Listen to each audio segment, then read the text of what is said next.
Jadi ini adalah day one aku mempraktekkan challenge 30 hari ngomong depan kamera untuk melatih public speaking. Dan biar nggak nganggung-nganggung depan kamera, nggak tahu apa yang mau dibicarain, jadi I have decided to bahas satu topik satu hari, maksudnya ketika ngebuat video ini. Jadi hari ini aku bakal ngebahas satu topik yang mungkin kalian udah familiar atau mungkin juga ada yang belum tahu, yaitu tentang tone policing. Nah, apa sih itu tone policing? Asik, kayak orang lagi presentasi cuy. Jadi dalam bukunya apa ya, aku lupa siapa penulisnya, tapi judul bukunya itu adalah We Wanna Talk About Race. Dia lebih kurang ngejelasin tentang kalau tone policing itu adalah situasi dimana ketika suatu penindasan itu sedang dibahas, tapi orang-orang yang apa ya, yang mempunyai jabatan istimewa dalam pembahasan ini itu lebih fokus pada hal-hal yang kita bukan fokus pada hal-hal yang kita sampaikan, tapi lebih fokus pada emosi yang kita keluarkan pada saat kita menyampaikan penindasan yang kita rasakan.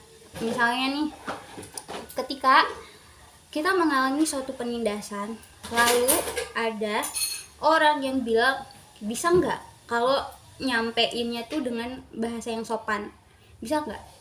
Nah, itu namanya tone policing. Kalau kalian lihat misalnya di demo-demo, orang lagi demo kan pastinya nyampein orasinya itu kan kayak dengan berapi-api, meluapkan kekesalan dan emosi yang dia rasakan. Terus tiba-tiba ada orang yang punya kedudukan istimewa tadi ngebilang kayak, boleh-boleh aja demo, tapi ya demonya diharap argumennya itu disampaikan dengan bahasa yang sopan. Nah, itu mereka menginginkan kita untuk menderita dalam diam, untuk tidak meluapkan emosi kita yang padahal sesungguhnya gitu. Padahal ya emosi itu wajar bagi kita sebagai makhluk hidup.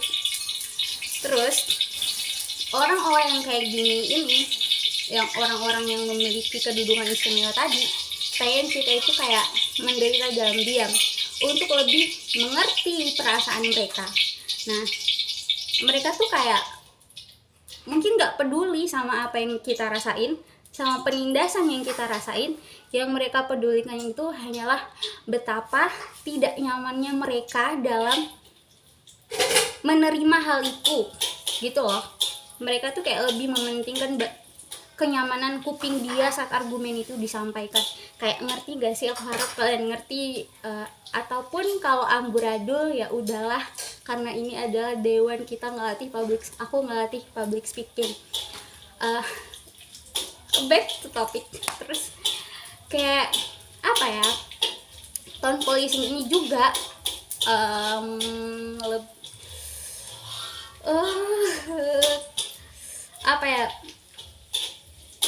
apa sih, tone policing ini juga tuh kayak lebih ke what I have to say, apa sih, merupakan perwujudan dari gaslighting. Karena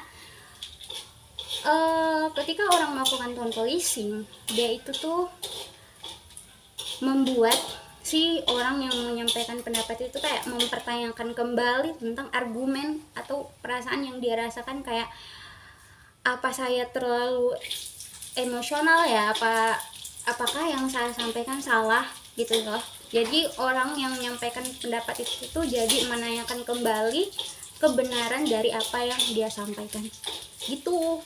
Banyaklah contoh dari praktek-praktek tone policing ini. Misalnya kayak mungkin orang-orang kulit hitam yang protes ke orang-orang kulit putih terkait penindasan atau opresi yang mereka rasakan. Terus kayak orang-orang yang punya kedudukan istimewa ini meminta untuk orang-orang yang tertindas ini menyampaikan argumennya itu dengan cara yang sopan agar telinga mereka itu tuh nyaman ngedengarnya.